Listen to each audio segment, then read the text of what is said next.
ஓம் சாந்தி. அவ்யக்தவாணி பட்டி அக்னி சிறகுகள். இன்றைக்கி 41வது நாள், டே 41. அவ்யக்தவாணியோட டேட்டு 24/4/84. ஸோ இந்த முரளி ரொம்ப சின்ன முரளி. ஆனால் பாபா நம்மளோட லைஃபோட வேல்யூவை பற்றி இதில் பாபா சொல்கிறார். பாபா நம்ம லைஃப்பை கம்பேர் பண்ணி காமிக்கிறார். உலகத்தில் எப்படி இருக்காங்க, நம்ம எப்படி இருக்கோம், ஃப்யூச்சரில் எப்படி நம்ம இருப்போம், நம்மளோட வேல்யூ என்னது, இந்த பிராமண வாழ்க்கையோட வேல்யூ என்னது, இந்த உயர்ந்த வாழ்க்கையோட வேல்யூ என்னது. ஸோ அதை தான் பாபா இந்த மொழியில் எக்ஸ்பிளைன் பண்ணுறாரு. எவ்வளோ உயர்ந்த வாழ்க்கை, இந்த பிறப்பும் எவ்வளோ உயர்ந்தது. முழு கல்பத்துலேயும் இந்த ஜென்மத்தில் மட்டும்தான், அதுவும் இந்த நேரத்தில் தான் நமக்கு இந்த மாதிரி ஒரு பாக்கியம் கிடைச்சிருக்கு. ரொம்ப உயர்ந்த பாக்கியம் கிடைச்சிருக்கு. ஸோ அதனால் இந்த பிராமண வாழ்க்கை வைரத்துக்கு சமமான வாழ்க்கை. இது ஏதோ சாதாரணமாக நம்ம ஸ்பெண்ட் பண்ணக்கூடாது. ஸோ இந்த உலகத்தில் டைமண்ட் தான் ரொம்ப ப்ரெஷியஸாக பார்ப்பாங்க. ஸோ அந்த மாதிரி இந்த வாழ்க்கையோட ஸ்பெஷாலிட்டி பாபா இங்கே சொல்கிறாரு. இப்போ உலகத்தில் உள்ள ஆத்மாக்களை பாருங்கள், அவங்க எவ்வளோ விஷயத்துலேருந்து வஞ்சிக்கப்பட்டிருக்காங்க. ஆனால் நம்மளும் அந்த மாதிரி தான் இருந்தோம். முன்னாடி பாபாவுக்கு குழந்தை ஆகிறதுக்கு முன்னாடி அந்த மாதிரி தான் நம்மளும் இருந்தோம். ஆனால் இப்போ பாபா குழந்தை ஆனதுக்கப்புறம் உங்கள் லைஃப்பை பாருங்கள். ஸோ அதனால் நீங்கள் பிராமண ஆத்மாக்கள் ரொம்ப உயர்ந்த ஆத்மாக்கள், ரொம்ப மகான் ஆத்மாக்கள். ஏன்னா நீங்கள் டைரக்ட் பகவானுடைய குழந்தைங்க. அப்போ எவ்வளோ உயர்ந்தவங்க பாருங்கள், நீங்கள் எவ்வளோ அதிர்ஷ்டசாலி. நீங்கள் இப்போ முழு உலகமும் எப்படி இருக்குது, தமோகுணி ஸ்டேஜில் இருக்குது, இம்பியூர் ஸ்டேஜில் இருக்குது. அந்த ஸ்டேஜ்லேருந்து பாபா நம்மளை அங்கேருந்து எடுத்து நம்மளை உயர்ந்த ஆத்மாவாக, அவங்களுடைய உயர்ந்த குழந்தையாக மாற்றிருக்காரு. அந்த உயர்ந்த பாபா நம்மளை உயர்ந்ததாக மாற்றிட்டுருக்காரு. இந்த உயர்ந்த ஞானத்தை கொடுத்துட்ருக்காரு. இப்போ உலகத்தில் பாருங்கள், அவங்க எவ்வளோ தமோகுணி ஸ்டேஜில் இருக்காங்க. இன்றைக்கி உள்ள உலகத்தோட நிலைமையை பாருங்கள் எப்படி இருக்குது. ஒவ்வொரு ஆத்மாக்களையும் எடுத்து பார்த்திங்கன்னா எப்படி இருக்காங்க. அவங்க ஏதோ ஒரு அப்பிராப்தியில் தான் இருக்காங்க. ஆனால் நம்ம பிராமண குழந்தைங்க எப்படி இருக்கும், எல்லா பிராப்திகளின் சொரூபமாக இருக்கும். நம்மள்ட்ட எந்த ஒரு அப்பிராப்தியும் கிடையாது. உலகத்தில் உள்ள ஆத்மாக்களை பாருங்கள், அவங்கள்ட்ட ஸ்தூல செல்வம் இருக்கலாம், ஹெல்த்து நல்லா இருக்கலாம், நிறையா சொந்த பந்தங்கள் இருக்கலாம், நிறைய பெரிய போஸ்ட்டு பொசிஷன் எல்லாமே இருக்கலாம். அவ்வளோ இருந்தாலும் அவங்களுக்கு ஒரு திருப்தி இல்லை. ஏன்னா அவங்களுக்குள்ளார அந்த குணங்கள் லேக் ஆகுது, அந்த குணங்கள் இல்லை. ஸோ எவ்வளோக்கு எவ்வளோ வெளியே நம்ம சொத்து சேர்த்துட்டு போகிறோமோ, ரிலேஷன்ஷிப்பாக இருக்கலாம், போஸ்ட் பொசிஷன் இருக்கலாம், அது கூடவே என்ன வந்துடுது, ஒரு துக்கமும் வருது. இப்போ ஒருத்தவங்கள்ட்ட நிறையா காசு இருக்குது, நிறையா பேங்க் அக்கௌண்ட் இருக்குது, நிறையா சொத்து இருக்குது, அது கூடவே என்ன ஆகுது, அது கூடவே ஒரு பயம், ஒரு கவலை வந்துடுது. இதெல்லாம் போயிடுச்சுன்னா என்ன ஆகும்.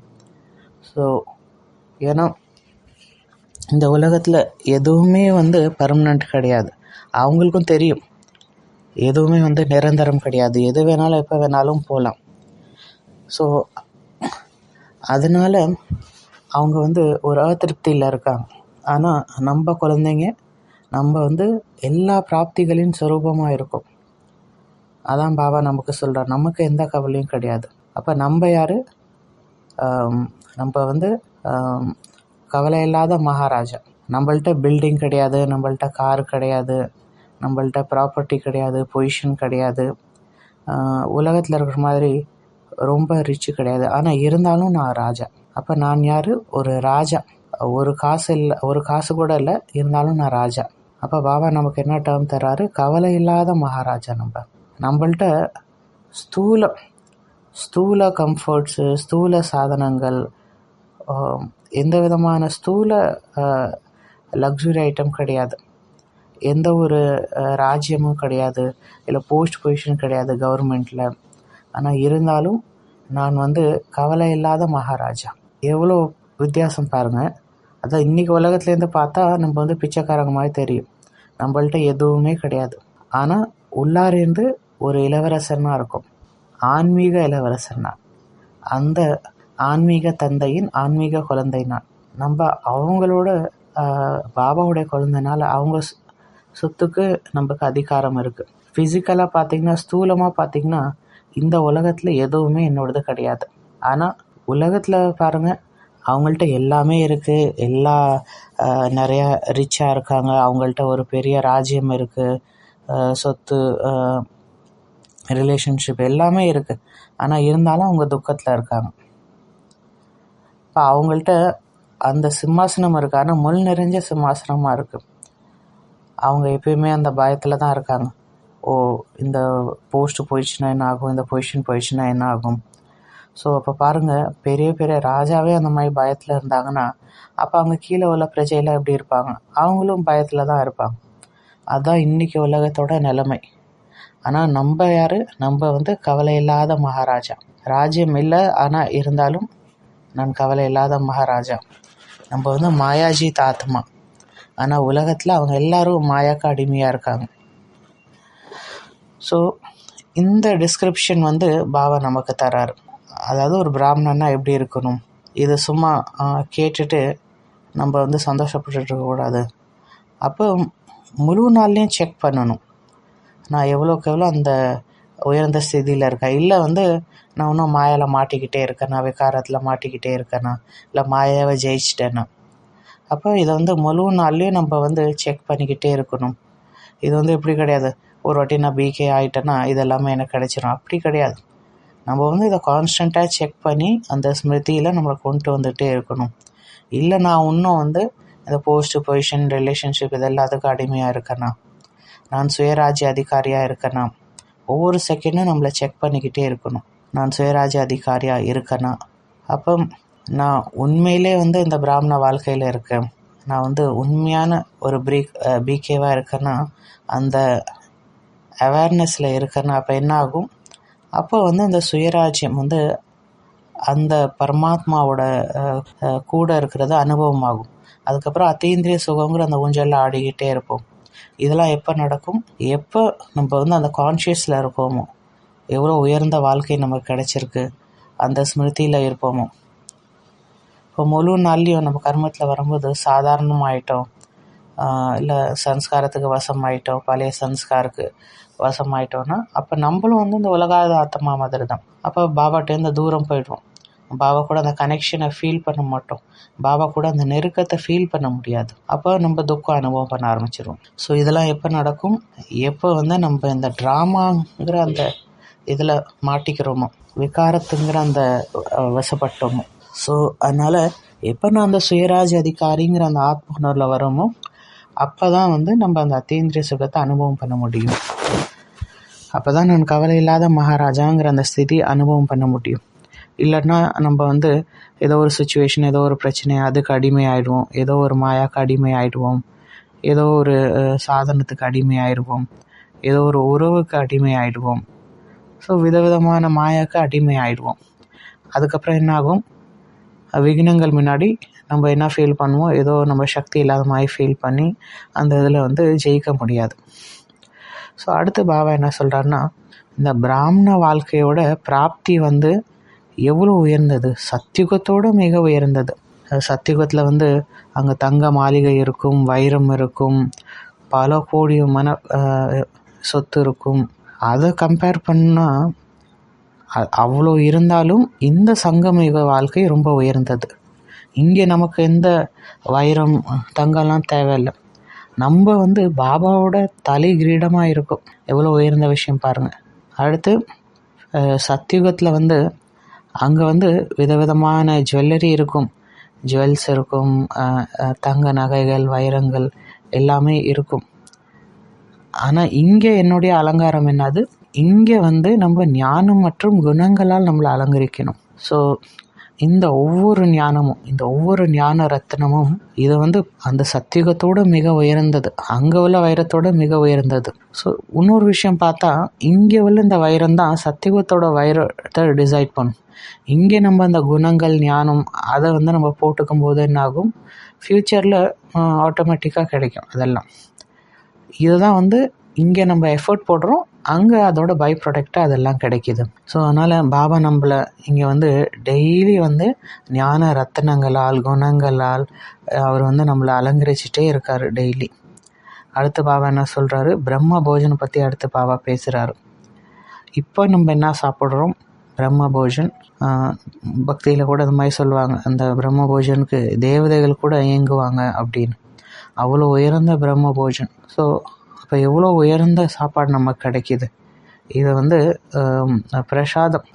அங்கே சத்தியுகத்தில் வந்து 36 வகையான வெரைட்டி இருக்கும். ஆனால் அதுக்கு முன்னாடி இதுக்கு இந்த சங்கமேக பிரம்ம போஜனுக்கு முன்னாடி அதெல்லாம் ஒன்றும் கிடையாது. அப்போ எவ்வளோ உயர்ந்த வாழ்க்கை நமக்கு கிடைச்சிருக்கு பாருங்கள். உலகத்தில் வந்து எப்படி தமோகுனியாக இருக்காங்க, அதை கம்பேர் பண்ணும்போது இப்போ உள்ள வாழ்க்கை எவ்வளோ உயர்ந்த வாழ்க்கை, அவ்வளோ உயர்ந்த அவ்வளோ ப்ரிஷியஸான வாழ்க்கை பாபா நம்ம கொடுத்துருக்காரு.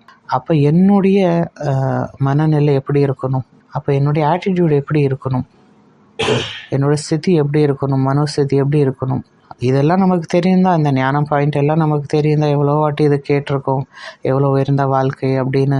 நம்ம வந்து ஸ்பெஷல் ஆத்மா இதெல்லாம் எவ்வளோ வாட்டி கேட்டிருப்போம். ஆனால் அதை வச்சு இப்போ நான் என்ன பண்ணுறேன், இதெல்லாம் கிடைச்சிருக்கு ஓகே, ஆனால் இப்போ நான் என்ன பண்ணுறேன், சரி ஓகே இது வரைக்கும் விடுங்க, இப்போ நான் என்ன பண்ணலாம், இதெல்லாம் வச்சு அதை பற்றி கொஞ்சம் யோசிங்க. இந்த இவ்வளோ உயர்ந்த விஷயம் பாபா நம்ம கொடுத்துருக்காரு, இதெல்லாம் வச்சு நான் என்ன பண்ணலாம், அதை பற்றி கொஞ்சம் சிந்தனை பண்ணுங்கள். ஸோ இதை பற்றி நம்ம சிந்தனை பண்ணணும். இவ்வளோ உயர்ந்த பிராப்திகள் பாபா நம்ம கொடுத்துருக்காங்க, நம்ம மற்றவங்களுக்கும் ஊக்கம் உற்சாகம் கொடுக்கணும், மற்றவங்களையும் மோட்டிவேட் பண்ணணும். ஸோ இந்த ஸ்திதியில், இந்த உயர்ந்த ஸ்திதியில் நம்ம இருக்கும்போது என்ன ஆகும், நம்ம வந்து ஒரு உதாரணமாக ஆயிடுறோம், உலகத்துக்கு வந்து ஒரு உதாரணம் ஆயிடுறோம். நம்ம வந்து ஷோகேஸில் உள்ள ஒரு ஷோ பீஸாக ஆயிடுறோம்.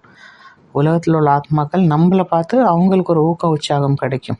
அப்போ நம்மளோட ஒவ்வொரு எண்ணம், சொல், செயல் எல்லாமே வந்து மகானா சிரேஷ்டாக இருக்கணும். ஸோ தேவதைகள் கூட இப்படி தானே புகழ் பாடுறாங்க, அவங்களோட ஒவ்வொரு கர்மத்துக்கும் புகழ் பாடுறாங்க. கிருஷ்ணருக்கு என்ன சொல்கிறாங்க, அவர் நடக்கிறது அவ்வளோ இனிமையாக இருக்குது, பார்க்குறது இனிமையாக இருக்குது, அவர் பேசுகிறது இனிமையாக இருக்குது அப்படின்னு. ஸோ அப்போ இந்த சுயமரியாதையில் இருக்கும்போது, இந்த சௌமானில் இருக்கும்போது மாயா நம்மளை அட்டாக் பண்ண முடியாது, நம்ம மாயாஜீத் ஆக முடியுது. அப்போ நம்ம நிரந்தரமாக ஒரு குஷியில் இருக்க முடியுது. அப்போ ஒவ்வொரு சீனும், ட்ராமாவில் உள்ள ஒவ்வொரு சீனும் நம்ம என்ஜாய் பண்ண முடியுது. எந்த ஒரு கவலையும் கிடையாது, எந்த ஒரு துக்கமும் கிடையாது, எல்லாத்துலேருந்து விடுபட்டு இருக்க முடியும். இது போயிடுமோ அது போயிடுமோ அப்படின்னு எதை பற்றியும் கவலை கிடையாது. இந்த உடலை பற்றியும் அப்புறம் வந்து நம்ம கவலைப்பட மாட்டோம். இந்த போஸ்ட்டு, பொசிஷன் எதா வேணாலும் இருக்கலாம், அது பிராமண வாழ்க்கையில் கூட இருக்கலாம். பிராமண வாழ்க்கையிலையும் நம்ம வந்து நிறைய விஷயத்தில் அட்டாச் ஆகிடும். வெளியில் உள்ளவங்க மாதிரி அட்டாச்மெண்ட் இல்லை, இங்கே வேறு அட்டாச்மெண்ட் க்ரியேட் பண்ணிடுறோம். நான் வந்து இந்த ஆத்மா, நான் வந்து இந்த மாதிரி நிமித்து, இந்த மாதிரி அதுக்கு ஒரு அகங்காரம் வந்துடுது, இது என்னுடைய டிபார்ட்மெண்ட், இது என்னுடைய போஸ்ட்டு அப்படின்னு அதில் ஒரு இது வந்துடுது, பற்று வந்துடுது. ஸோ நம்ம ஒரு பாட்டு கூட கேட்டோம், எதுவுமே என்னோடது கிடையாது, எல்லாமே உங்களோட தான் பாபா. அப்போ அந்த மாதிரி டோட்டல் சரண்டராக இருக்கும்போது தான் நம்ம கவலை இல்லாத மகாராஜாவாக இருக்க முடியும். நீங்கள் எந்த வேலை வேணாலும் பண்ணுங்கள், இல்லை சேவை பண்ணுறீங்க, என்ன பண்ணாலும் எப்போ நம்ம வந்து எதுவுமே என்னோடது கிடையாது, எல்லாமே உங்களோட தான் பாபா அப்படிங்கிற அந்த ஸ்திதியில் இருக்கும்போது தான், அந்த ட்ரஸ்டிங்கிற ஸ்திதியில் இருக்கும்போது தான், அப்போ தான் வந்து நம்ம அந்த கவலை இல்லாத ஸ்திதியை அனுபவம் பண்ண முடியும், அந்த அத்தீந்திரிய சுகத்தை அனுபவம் பண்ண முடியும், ட்ராமாவை என்ஜாய் பண்ண முடியும். இல்லை 8லேருந்து 5 மணி வரைக்கும் நான் சேவை பண்ணணும், அது வந்து என் டிபார்ட்மெண்ட், அங்கே நான் தான் பாஸு அப்படின்னு நினச்சிங்கன்னா அதுக்கப்புறம் எல்லாமே பாபாவுக்கு அப்படின்னு நினச்சா இது வந்து சரி கிடையாது. ஸோ ஒவ்வொரு செகண்ட், ஒவ்வொரு சங்கல்பம் எல்லாமே பாபாவுக்கு சமர்ப்பணம். அப்போ அந்த அளவுக்கு சாட்சி திருஷ்டாக இருக்கணும். இப்போ இந்த பிராமண வாழ்க்கையில் ஒவ்வொரு இதையும் வந்து சாட்சியாக இருந்து பார்த்து கற்றுக்கணும். ஸோ ஃபஸ்ட்டு உங்களே நீங்கள் சாட்சியாக இருந்து பாருங்கள். ஏன்னா காப்பர் ஏஜ், துவாபர் யுகத்துலேருந்து என்ன பண்ணுறோம், நம்ம மற்றவங்கள தான் பார்க்க ஆரம்பித்தோம், வெளியில் உலகத்தை மாற்ற பார்க்குறோம், அதுலேருந்து என்ன கிடைக்கும், துக்கம் தான் கிடைக்கும். மற்றவங்க கூட கம்பேர் பண்ண ஆரம்பித்தோம், காம்படிஷன் பண்ண ஆரம்பித்தோம், போட்டி, பொறாமை. துவாபர் யுகத்துலேருந்து இது தான், வெளியில் உள்ளவங்களுக்கு கமெண்ட்ஸ் அடிக்கிறது, இதெல்லாம் தான் பண்ணிட்டு வந்தோம். ஸோ இதனால தான் இவ்வளோ கன்ஃபியூஷன். நான் என்ன மாற்றிக்கணும் அப்படி இல்லை, நம்ம மற்றவங்கள மாற்றணும்னு ஆரம்பிச்சிட்டோம். இந்த கன்ஃபியூஷன் தான் நம்மளை வந்து இந்த மாதிரி அடிமையாக்கிடுச்சு. சுயத்து மேலே ராஜ்யம் பண்ணல, மற்றவங்க மேலே ராஜ்யம் பண்ண ஆரம்பிச்சிடுறோம். ஸோ அப்போ ஃபஸ்ட்டு நான் என்னையே வந்து சாட்சியாக இருந்து பார்க்கணும். அப்போ அதை எப்போ பண்ண முடியும், அது வந்து எவ்வளோக்கு எவ்வளோ இந்த தேகத்துலேருந்து டிட்டாச்சாக இருக்கமோ அவ்வளோக்கு எவ்வளோ சாட்சியாக இருக்க முடியும். உங்கள் பிராமண வாழ்க்கையிலையும் பாருங்கள், புது புது பேப்பர் வருது. இது வரைக்கும் பக்தியில் கூட இந்த மாதிரி ஆயிருக்காது. இங்கே வரும்போது அவ்வளோ நெகட்டிவ் விஷயங்கள் வெளியே வரும். இன்னொரு விஷயம் என்ன பார்ப்பீங்க, இன்னும் நிறைய நெகட்டிவ் தாட்ஸ் வருது. சில நேரத்தில் இன்னும் நெகட்டிவ் இமோஷன்ஸ் வருது. பிராமண வாழ்க்கையில் இந்த மாதிரி ஆகுது. பக்தியில் கூட மாதிரி இருந்திருக்காது. பட் சில நேரத்தில் ரொம்ப ஹை ஆகிடுது, சில நேரத்தில் லோ ஆகிடுது ஸ்திதி. இது எல்லாமே டெம்பரவரி தான். அப்போ நான் என்ன ஆகணும், அதுலேருந்து என்னை டிட்டாச் பண்ணிக்கணும். என்னோடய மனசுலேருந்து டிட்டாச் ஆகிக்கணும். என்னோடய வீக் தாட்ஸ்லேருந்து டிட்டாச் ஆகிடணும். அந்த அளவுக்கு நான் உயர்ந்த ஸ்திதியில் இருக்கணும். அப்போ தான் இந்த பிராமண வாழ்க்கையை நம்ம அனுபவம் பண்ண முடியும். அப்போ தான் நான் கவலை இல்லாத மகாராஜாவாக இருக்க முடியும். அந்த அளவு டிட்டாச்மெண்ட் இருக்கணும். இப்போ அதுக்கு தான் சௌமான் ஹெல்ப் பண்ணுது. இப்போ பாபா தான் கேட்குறாரு, இதெல்லாம் உங்களுக்கு தெரியும், ஆனால் அந்த சுயமானில் இருக்கீங்களா, எல்லாம் மறந்து போயிடுறீங்களா? இப்போ நம்மளுடைய சௌமான் என்னது, நம்மளுடைய சுயமரியாதை என்னது? சுயமரியாதை ரொம்ப இம்பார்ட்டன்ட்னு தெரியுது, எல்லாருக்குமே அது ரொம்ப இம்பார்ட்டன்ட் தான். உலகத்தில் செல்ஃப் ரெஸ்பெக்ட் அவங்க வேறு விதமாக அதை யோசிக்கிறாங்க. அவங்க அவங்க ஐடென்டிட்டியை, இந்த தேகத்துக்கான விஷயத்த அவங்க சௌமான் நினச்சிட்ருக்காங்க. அது உண்மையான சௌமான் கிடையாது. அதுலேயும் கொஞ்சம் ஈகோ இருக்குது. ஆனால் இங்கே பாபா நமக்கு கொடுக்குற சௌமான் அதில் எந்த ஒரு ஈகோவும் கிடையாது. அது ஆத்ம உணர்வுலேருந்து அந்த சௌமானில் வரும். இங்கே பாபா நமக்கு எவ்வளோ சௌமான் கொடுத்துருக்காரு.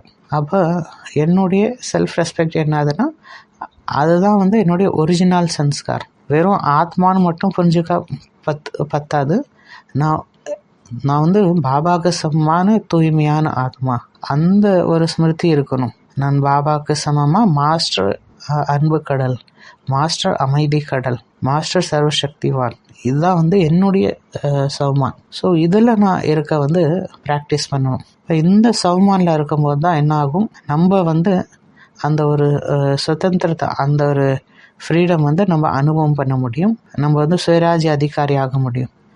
அப்போ அந்த சௌமானில் இல்லைன்னா என்ன ஆகும், இல்லை ஒன்று ஈகோவில் வந்துடும், நான் தான் எல்லாமே, இல்லை இன்னொரு பக்கம் ஒரு இன்ஃபீரியாரிட்டி கான்ஃப்ளிக்ஸ் வந்துடும், நான் ஒன்றுமே கிடையாது, என்னால் ஒன்றும் பண்ண முடியாது அப்படின்னு. இது ரெண்டுமே உண்மை கிடையாது. இது ரெண்டுமே தப்பு தான். இது ரெண்டுமே விகாரம் தான். ஒன்று ஈகோவில் போயிடுறோம், இல்லை நான் ஒன்றுமே கிடையாது அப்படின்னு இந்த எக்ஸ்ட்ரீமுக்கு போயிடுறோம். அப்போ நம்மளோட உண்மையான சௌமானில், உண்மையான ஆத்மாபிமானி ஸ்திதியில் இருக்கும்போது என்ன ஆகும், நம்ம ஒரு சரியான வாழ்க்கை வாழ்கிறோம். இது இப்படி கிடையாது, 1 மணி நேரம் நான் சௌமான் ப்ராக்டிஸ் பண்ணேன், மற்ற நேரம் தேகபானில் இருக்கேன், இல்லை மற்ற நேரம் மாய கடுமையாக இருக்கேன், அப்படி கிடையாது. அந்த சௌமான்கிற அந்த ஸ்டேஜில் இருக்கும்போது நம்ம எல்லா விதமான துக்கம், எல்லா விதமான பைத்தியத்தனத்துலேருந்து ஃப்ரீயாக இருக்கும். என்ன விதமான பைத்தியத்தனம் இருக்குது? இன்றைக்கி உலகத்தில் பாருங்கள் எப்படி பைத்தியமாக இருக்காங்க. இன்றைக்கி உலகத்தில் பாருங்கள் எப்படி பைத்தியமாக இருக்காங்க. ஒன்று ஏதோ பின்னாடி ஓடிட்டுருக்காங்க, மக்கள், போஸ்ட்டு, பொசிஷன், அது பின்னாடி ஓடிட்டுருக்காங்க. ஆனால் நம்ம அவங்கள மாதிரி ஓடுறதில்ல. நம்ம அந்த மாதிரி பைத்தியத்தனத்துலேருந்து விடுபட்டிருக்கோம். ரெண்டாவது தீய விஷயங்கள்லேருந்து நம்ம தூரமாக இருக்கோம். பேட்னஸ், இந்த காமம், கோபம், பேராசை, பற்று, அகங்காரம், இது எல்லாத்துலேருந்தும் நம்ம ஃப்ரீயாக இருக்கும். எல்லா விதமான விகாரத்துலேருந்து நம்ம ஃப்ரீயாக இருக்கும். எந்த ஒரு அட்டாச்மெண்ட்டும் கிடையாது. ஸோ அதனால் இதை நீங்கள் அடிக்கடி உங்களை நீங்கள் ஞாபகப்படுத்தணும். நான் யார், என்னுடையவர் யார், என்னுடையது யார், சிவபாபா மட்டும்தான் என்னுடையவர். இந்த ரூம், இந்த கிளாஸு, இந்த புக்கு, எதை வேணாலும் எடுத்துக்கோங்க. இது எதுவுமே பர்மனெண்ட் கிடையாது, எதுவுமே என்னோடது கிடையாது. ஸோ நான் ட்ரஸ்டிங்கிற அந்த விஷயத்த மறுபடியும் ஞாபகம் பண்ணும். இதெல்லாம் எதுக்கு எனக்கு கொடுத்துருக்குன்னா, அதை இறை சேவைக்காக யூஸ் பண்ணுறதுக்காக கொடுத்துருக்கு. அப்போ நம்ம சுயமான்கிற அந்த சீட்டில் இருக்க முடியும். அடுத்து சேட்னஸ், துக்கம். ஏன் நம்ம துக்கம் அனுபவம் பண்ணுறோம்? மாயத்தை தோற்றும் போது நம்ம துக்கம் அனுபவம் பண்ணுறோம். ஏதோ ஒரு அப்பிராப்தி இருக்கும்போது துக்கம் கிடைக்கிது. ஏதோ ஒரு சக்தி குறையாக இருக்கும்போது நம்ம துக்க அனுபவம் பண்ணுறோம். பழைய சன்ஸ்காரத்தினால நம்ம துக்க அனுபவம் பண்ணுறோம். ஸோ அந்த பழைய சன்ஸ்காரம் வரும்போது என்ன ஆகுதுன்னா, நம்ம ஸ்திதி மேலும் கீழே ஆகும்போது, சில ஞானத்தின் குறை இருக்கும்போது, சில கிளாரிட்டி, சில ஞானத்தின் அந்த டெப்த்னஸ் மிஸ் ஆகுறதுனால நம்ம துக்கப்படுறோம். சில நேரத்தில் அந்த அட்டாச்மெண்ட், பற்று, ஏதோ ஒரு நோய் வரும்போது கூட நம்ம துக்கமாகிறோம். நான்கிற அந்த அகங்காரத்தில் வரும்போது துக்கமாயிடுறோம். இது இல்லாமல் பிராமண வாழ்க்கையில் ராயல் அட்டாச்மெண்ட் வந்துடுது. இது என்னுடைய சேவை, இது என்னுடைய ஏரியா, இவன் என்னுடைய ஸ்டூடெண்ட்டு, அந்த மாதிரி. அப்புறம் பேர், புகழ், இது எல்லாத்துக்கான ஆசை. ஸோ இதெல்லாம் தான் அந்த துக்கம் கொடுக்குது. இந்த இந்த விகாரங்கள் தான், இந்த ஆசை, இதுதான் துக்கம் கொடுக்குது. அது ஆசை எது வேணாலும் இருக்கலாம், பேர், புகழ், போஸ்ட்டு, பொசிஷன், எது வேணாலும் இருக்கலாம். இதுதான் நம்மளை துக்கமாக்குது, பைத்தியமாக்குது, தீயவங்கள மாற்றுது. ஸோ எப்போ வரைக்கும் ஆசை இருக்கோ அது வரைக்கும் சுதந்திரம் கிடையாது, ஃப்ரீடம் கிடையாது. நம்ம கவலை இல்லாத மகாராஜாவாக எப்போ இருக்க முடியும்னா, எப்போ நான் எல்லா ஆசையிலேருந்து விடுபட்டு இருக்கணும். ஸோ அதனால் எனக்கு எந்த ஒரு ஆசையும் இல்லை. ஸோ அப்போ நம்ம லைஃப் ஃபுல்லாக இருக்கிறதா நம்ம அனுபவம் பண்ணுவோம், ஒரு சந்துஷ்ட அனுபவம் பண்ணுவோம். அடுத்து பாபா என்ன சொல்கிறேன்னா, இதுதான் உங்கள் பிராமண வாழ்க்கையோட வேல்யூ, எவ்வளோ உயர்ந்த வாழ்க்கை உங்களுக்கு கிடைச்சிருக்கு. ஸோ அதை ஃபீல் பண்ணுங்கள். அடுத்த இம்பார்ட்டன்ட் விஷயம் என்னென்னா, இதை நீங்கள் இப்போ தான் அனுபவம் பண்ணணும். இப்போ அனுபவம் பண்ணலன்னா வேறு எப்பயுமே பண்ண முடியாது. ஸோ அதனால் ஒவ்வொரு செகண்ட், இந்த வாழ்க்கையின் ஒவ்வொரு செகண்ட் அவ்வளோ வேல்யூபிளானது. இதை நம்ம இப்போ அனுபவம் பண்ணலன்னா என்னாகும், அப்புறம் எப்பயுமே இதை அனுபவம் பண்ண முடியாது. ஸோ அதனால் இதெல்லாம் நம்ம ஞாபகம் வச்சுக்கும் போது அந்த அட்டென்ஷன் வைப்போம்.